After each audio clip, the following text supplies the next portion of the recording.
Sa attic, binuksan ni Joseph ang isang lumang tape recorder at nakinig sa mga troso mula sa kanyang lolo na si Benjamin, isang propesor ng sinaunang kasaysayan. Ibinahagi ni Benjamin ang mga panganib ng Necronomicon, na kilala rin bilang aklat ng mga patay. Ito ay isang sinaunang tahanan ng mga Propacia at mga sipi tungkol sa muling pagkabuhay ng mga demonyo na natagpuan ng isang organisasyon na tinatawag na Circle of the Wise Men. Habang nakikinig sa tape, kumuha si Joseph ng maraming tala. Sa sandaling yun, nahulog ang kanyang panulat at gamulong patungo sa lumang pader. Nang punitin niya ang kahoy, nakakita siya ng isang mahiwagang bundle.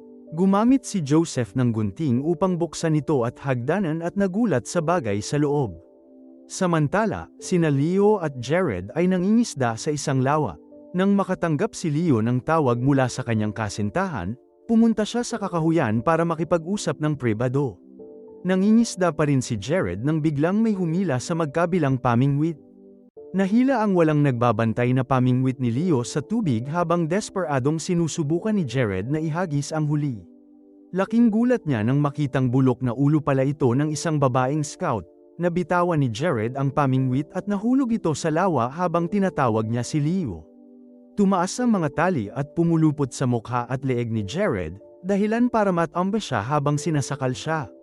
Hinayla ng mga kawit ang kanyang balat, dahan-daang pinupunit ito habang hinihila siya papunta sa tubig. Pagbalik ni Leo, nakita niya si Jared at ang lawa na humihingi ng tulong, kaya mabilis siyang sumakay sa isang bangka. Nawala na si Jared nang makarating si Leo sa lugar na yon. Ngunit di nagtagal ay muling lumitaw ang kanyang mukha at kumapit kay Leo habang patuloy itong nagmamakaawa para sa tulong. Nawala ang dugo sa tubig at di nagtagal ay nabura ang mukha ni Jared. Nang sa wakas ay mahayla siya ni Leo palabas ng lawa, nawawala ang ibabang bahagi ng katawan ni Jared. Matapos sa muka, napansin ni Leo ang isang babaeng nanonood sa kanya bago nawala sa ilalim ng tubig. Natakot si Leo at nabigong paandarin ng bangka kaya't binaligtad ito ng babae, dahilan para mahulog siya.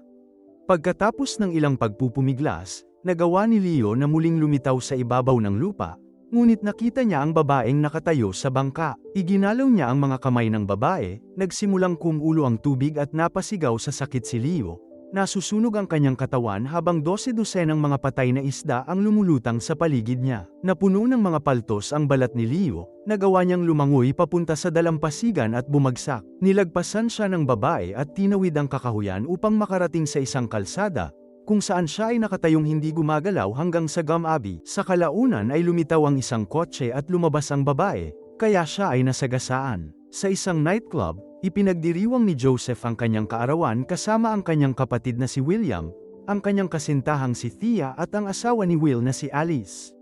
Sa una ay nagkakasiyahan sila ngunit naging tensyonado ang mga bagay ng pag-alitan ni William si Alice dahil sa pag-inom. Pagkatapos ay binigyan niya si Joseph ng isang mamahaling panulat, sinabing regalo ito mula sa kanya at sa kanyang asawa. Gayunpaman, hindi alam ni Alice ang tungkol dito at nagdala siya ng sarili niyang regalo, isang magandang larawan nina Joseph at Thea na kinuha niya. Nainis ito kay William at nasundan ito ng isa pang pagtatalo. Nairita si Alice kaya lumabas siya para manigarilyo. Nakapagkwentuhan sila ng isa sa mga empleyado kaya nang lumabas si William, inakusahan niya ito ng pagsasalita ng masama tungkol sa kanyang mga tauhan. Pinabalik niya ito at tumanggi ito, kaya hinawakan niya ang braso nito para subukang kaladkarin. Agad siyang itinulak ni Alice palayo at nagsimula na naman silang magtalo.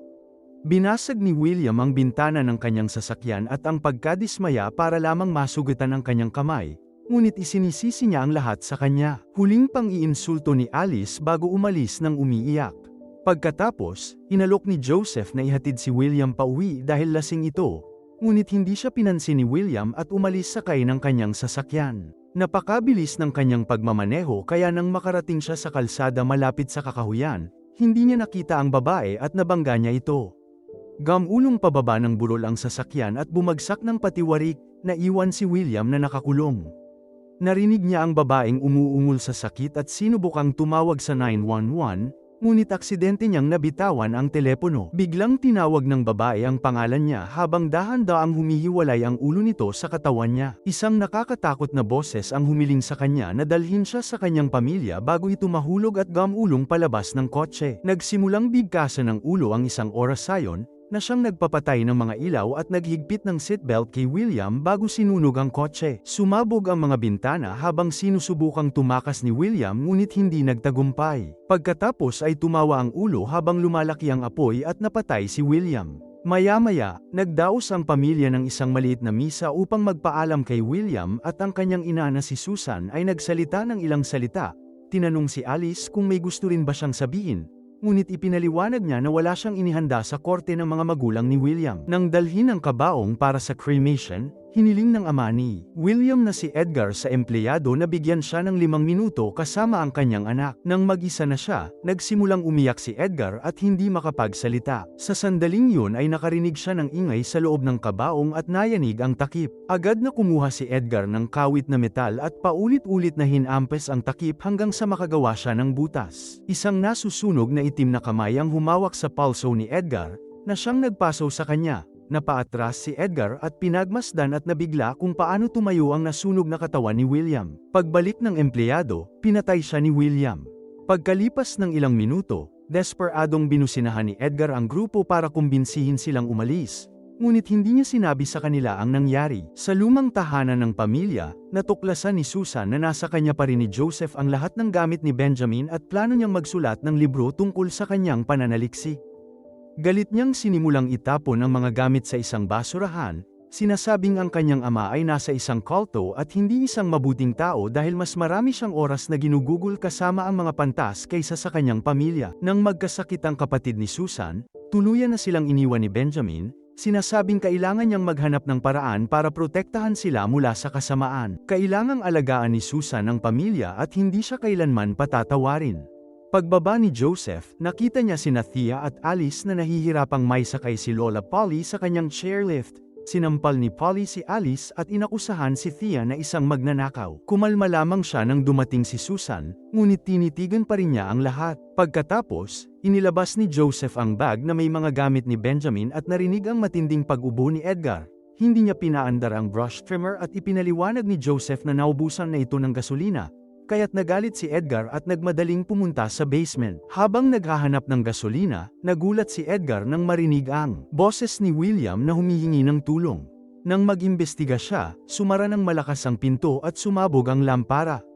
Bumunot si Edgar ng kutsilyo nang makarinig siya ng mga nakakatakot na boses na humihiling sa kanya na papasukin sila. Dahil hindi niya sila pinansin, napilitan ang kamay ni Edgar na igalaw ang kutsilyo para sa sarili niyang pagtanggal. Sa sandaling yun, pumasok si Alice sa basement at nakarinig ng ingay, kaya binuksan niya ang pinto sa tamang oras para kunin ang kutsilyo mula sa kamay ni Edgar. Pagkatapos ay inilagay ni Alice ang kutsilyo sa kanyang bulsa habang hinihiling ni Edgar na huwag sabihin kay Susan. Habang nanananghalian, nagpatugtog si Joseph ng video ng kasal nina William at Alice. Patuloy na umuubo si Edgar at sinigurado ni Alice na malayo sa kanya ang mga kutsilyo. Naging tensyonado ang lahat nang tanungin ni Susan kung ano ang mangyayari sa club ni William at sinabi ni Alice na isinasaalang-alang niya ang pagbabalik sa kanyang bayan sa France. Napansin ni Edgar na hindi suot ni Alice ang singsing sa kasal niya at sinubukan niyang magpaliwanag. Ngunit nagalit ito nang paulit-ulit na humingi sa kanya ng pagkain ng aso.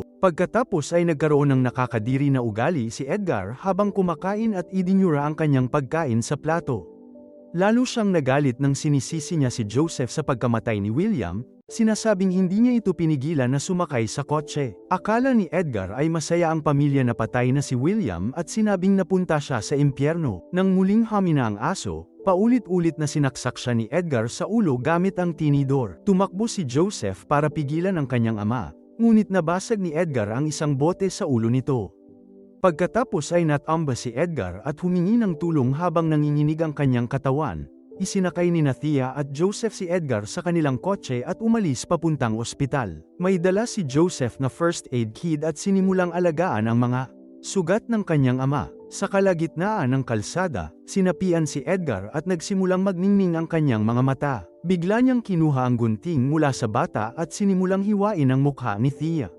Nang sinubukan ni Joseph na pigilan siya, itinulak siya ni Edgar paatras habang nawalan ng kontrol si Thea sa sasakyan.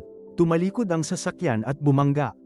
Kinuha ni Edgar ang mga susi at patuloy na hinampes ang mukha ni Thea hanggang sa atali siya ni Joseph gamit ang seatbelt. Gayunpaman, Sinipa ni Edgar ang dashboard para maibalik ang upuan nito, naduraj ang anak. Nang lalabas na sana si Thea, isinara ni Edgar ang pinto gamit ang kamay nito, at naputol ang mga daliri nito. Pagkatapos ay sinubukang pigilan muli ni Joseph ang kanyang ama, ngunit itinulak siya ni Edgar sa bintana ng kisame at nabasag ang salamin sa kanilang lahat. Nang matamba si Joseph, gumana ang airbag at naibalik ang dalawang lalaki. Mabilis na nakabawi si Edgar at sinimulang sakalin si Thea gamit ang seatbelt, kaya inabot ni Joseph ang baril na nasa glove box.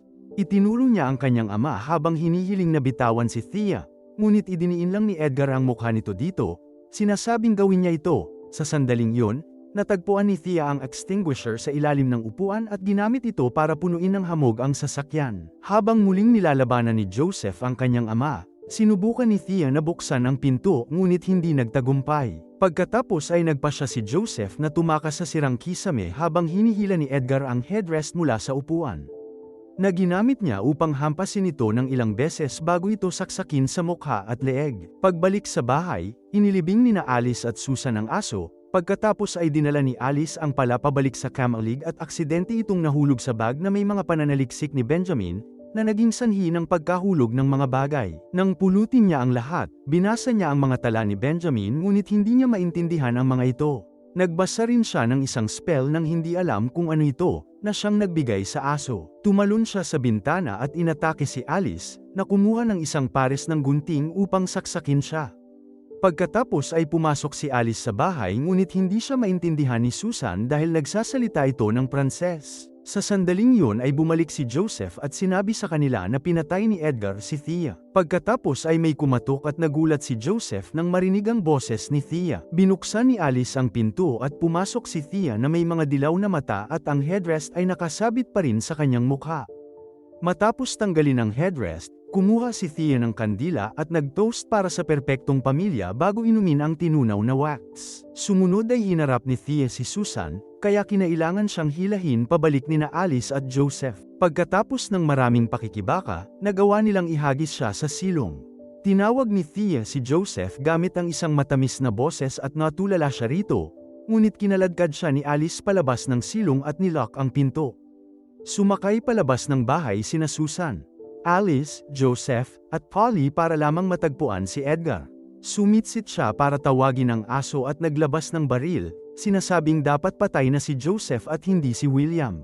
Pagkatapos ay pinaputok ni Edgar ang baril para mag-self-delete, ngunit buhay pa rin siya. Nakapagbaril pa siya ng ilang beses at patuloy na lumilitaw ang mga butas sa kanyang ulo, ngunit buhay pa rin siya. Sa silong, pinainit ni Thea ang apoy sa pamamagitan ng pagbukas ng lumang pugon gamit ang kanyang bagong demonyong kapangyarihan. Ang iba pang miyembro ng pamilya ay bumalik sa loob at hinaranggan ang mga pinto para pigilan si Edgar na sundan sila. Nang tumingin si Alice sa bintana, kumaway si Edgar sa kanya. Tiningnan ni Joseph ang kanyang telepono ngunit walang signal. Naiwan si Polly mag-isa sa kanyang wheelchair at may narinig silang kumakatok sa pinto ng basement. Nang lumitaw ang isang butas sa kahoy, lumapit si Polly at nakita si Thea na humihingi ng tulong, kaya binuksan niya ang pinto. Narinig ng iba ang sigaw ni Polly at nagmadali silang tingnan siya, at nadatnan siyang nasa sahig. Nakita nina Alice at Joseph ang ilang patak ng dugo sa sahig at sinundan sila upang matuklasan si Thea sa sala na naghahagis ng gasolina sa Furry Place. Nangangako ang kanyang nakakatakot na boses na papatay sa mga pantas. Habang dinadala ni Susan si Polly sa itaas, kumuha si Joseph ng lampara at naghanda sa pag-atake, ngunit wala na si Thea. Biglang umagos ang dugo sa mukha ni Alice, kaya tumingala sila at nakita si Thea sa kisame. Tumalon siya upang harapin si Alice at nagsimula silang mag-away sa sahig. Humingi ng tulong si Alice kay Joseph ngunit nanigas ito sa takot. Bumalik si Susan upang subukang hilahin palayo si Joseph, ngunit hinaranggan ni Thea ang hagdan at sinabing may kailangan si Joseph. Hinawakan niya silang dalawa at ibinaba si Joseph bago ibinagsak si Susan sa salamin at sa dingding, at inihagis ito sa nagresultang butas. Pagkatapos ay inihagis ni Thea si Joseph sa mga istante at sinipa siya habang tinatanong kung ano ang hinahanap niya. Nagawa ni Joseph na tumakbo sa kusina at kumuha ng kutsilyong de kuryente.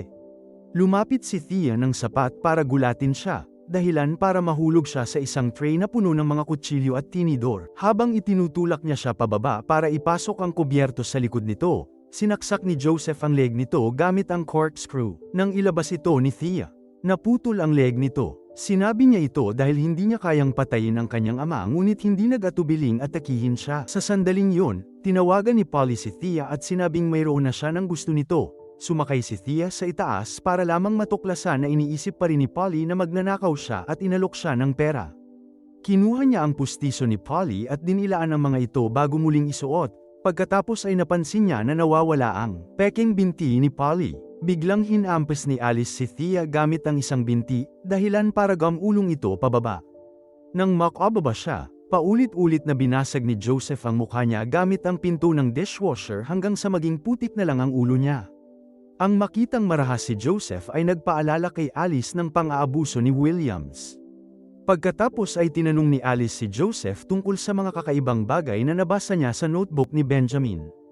Ipinaliwanag ni Joseph na ang kanyang lolo ay itinuturing na hindi matatag dahil kumbinsido siyang maaaring dumating ang mga dyablo sa mundong ito kung may magbabasa mula sa Necronomicon. Iniwan niya ang pamilya upang maglakbay sa mundo at mangolekta ng mga artifact na maaaring protektahan ang kanyang mga mahal sa buhay mula sa mga dyablo. Samantala, tinapos ni Susan ang pagpapatulog kay Polly.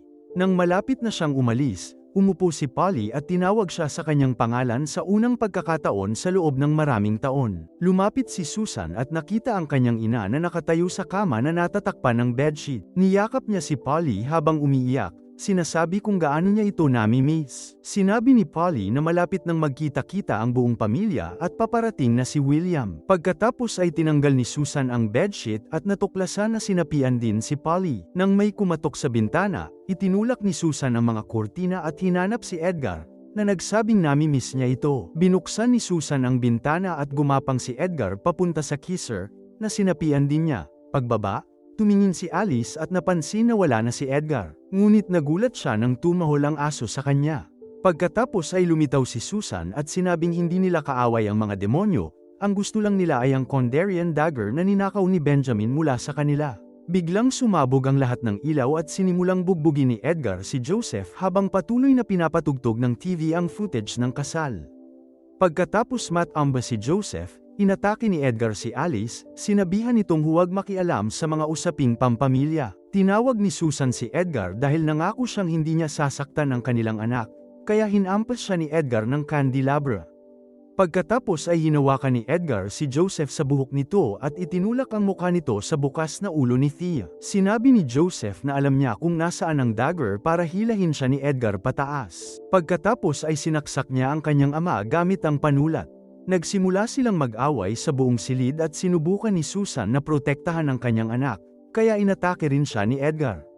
Iniiwasan ni Alice ang kaguluhan habang gumagapang palabas ng silid upang magtago sa aparador. Siya naririnig ang karahasan na nagpapatuloy sa paligid ng bahay hanggang sa ibagsak ni Edgar ang ulo ni Joseph sa pinto ng aparador. Nabasag ang kahoy nang itulak si Joseph papasok at sinabihan niya si Alice na hanapin ang punyal bago siya kinaladkad ni Edgar palayo. Nang wala nang marinig na ingay si Alice, lumabas siya at pinuno ng gas ang trimmer para makakuha siya ng armas.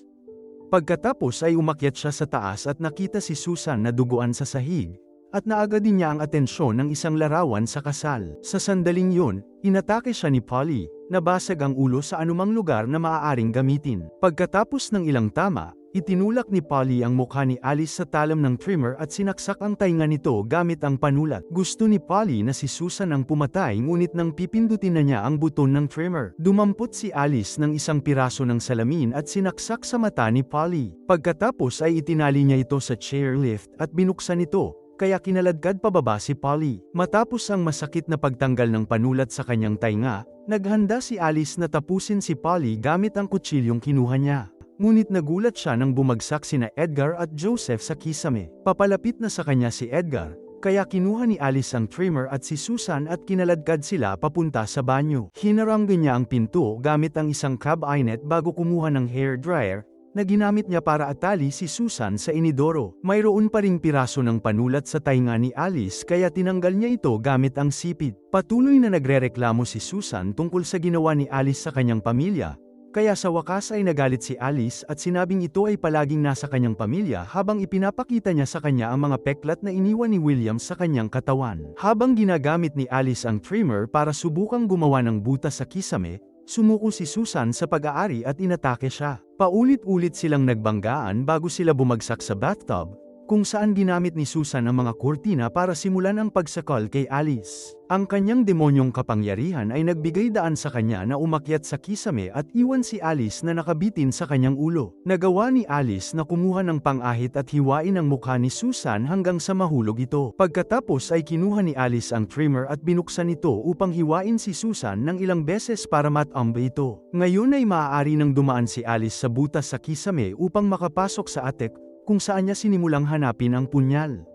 Naririnig niya ang boses ni Joseph na nag-aalok ng tulong ngunit hindi niya ito pinansin, kaya pumasok si Joseph sa attic sa parehong butas at kinumpirma na sinapian siya. Nakakita si Alice ng isang bag na puno ng mga lumang artifact at kinuha ang unang punyal na nakita niya upang saksakin si Joseph. Ngunit wala itong nagawa. Habang kinukutsa siya ni Joseph, patuloy na sinubukan ni Alice ang sunod-sunod na punyal hanggang sa wakas ay natagpuan niya ang tama. Bumalik sa normal ang mga mata ni Joseph bago siya tuluyang bumagsak at namatay. Nang tumingin si Alice sa kanyang katawan, lumitaw si Susan sa butas, kaya hinawakan ni Alice ang trimmer at lumabas sa bintana. Sa kasamaang palad, natisod siya at gumulong pababa, dahilan para mahulog ang punyal. Habang sinusundan siya ni Susan at Edgar, tumalon si Alice sa siminea at dumulas pababa. Maya-maya, pumasok din si Susan sa siminea at inatake siya ni Alice gamit ang trimmer hanggang sa tumama ang ulo ni Susan sa fireplace. Ginamit ni Alice ang fireplace para bumalik sa sala at sinundan siya ni Edgar. Hinaranggan niya ang talam nang umatake ito ngunit patuloy na itinutulak ni Alice hanggang sa hiwain nito ang ulo nito. Sumunod ay kumuha siya ng lighter at inihagis ito sa carpet para magpasiklab ng apoy. Habang kumakalat ang apoy, lumabas si Alice at kinuha ang punyal para saksakin ang papasok na aso, na tuluyang ikinamatay din ito. Unti-unting nasusunog ang bahay, sinira ang lahat ng bangkay at mga litrato sa kasal. Akala ni Alice ay tapos na ang lahat ngunit kinilabutan siya nang marinig ang boses ni William. Lumabas ang sunog na katawan nito mula sa bahay, sinasabing dapat sana ay pinatay na niya ito. Pagdating niya sa gazebo kung saan sila ikinasal, sinunog niya ito. Tumakbo si Alice ng mabilis hanggat maaari at nakarating sa isang construction site. Nakalak ang opisina ngunit sa pagtingin sa paligid ay nakita niya ang isang walkie-talkie na ginagamit niya para subukang humingi ng tulong. Nagsimulang patugtugin ng aparato ang kanyang awit pangkasal at nakita ni Alice ang anino ni William na papalapit. Ngunit nawala ito nang matapos ang kanta. Biglang kinaladkad si Alice ng kanyang binti at itinapon sa isang hukay kung saan ang kanyang bukong-bukong ay natusok sa isang bakal na pamalo. Naghagis din si William ng hose sa hukay upang simulan itong punuin ng mainit na alkitran. Masakit na hinailan ni Alice ang kanyang binti at sinubukang tumakas. Ngunit hinaranggan siya ni William. Nang hingin niya ang punyal, inihagis ito ni Alice sa alkitran. Binitiwan siya ni William upang kunin ito. Kaya humila si Alice ng ilang cable upang magpabagsak ng isang jackhammer. Habang kinukuha ni William ang punyal, sinaksak siya ni Alice ng isang jackhammer at pinaandar ito. Dahan-daang sinira ang kanyang katawan hanggang sa lumubog ang mga piraso sa alkitran. Pagkatapos ay sinubukan ni Alice na umalis ngunit muling hinawakan ni William ang kanyang binti. Sa kabutihang palad, nagawa niyang mahawakan ang punyal at sinaksak siya nito. Habang namamatay siya ng tuluyan, nagkaroon si Alice ng pangitain ng tunay na William na nagsasabi sa kanya na mahal niya siya. Gayunpaman, sinabi niya na hindi iyon sapat at bumalik sa realidad upang durugin ang kanyang ulo ng walang awa. Pagkatapos, lumabas si Alice mula sa hukay at nakarating sa isang kalsada, kung saan siya natagpuan ng mga paramediko. Tinanong nila siya kung sino ang gumawa nito sa kanya at ang sinabi lang niya ay ang aking dating asawa. Samantala, gumagapang si Polly sa kalsada. Nang tingnan siya ng isang nag-aalalang driver, inatake siya ni Polly. Siguraduhin mag-subscribe at i-on ang mga notification para mamanood pa ng mga video na tulad nito. Salamat sa panunood.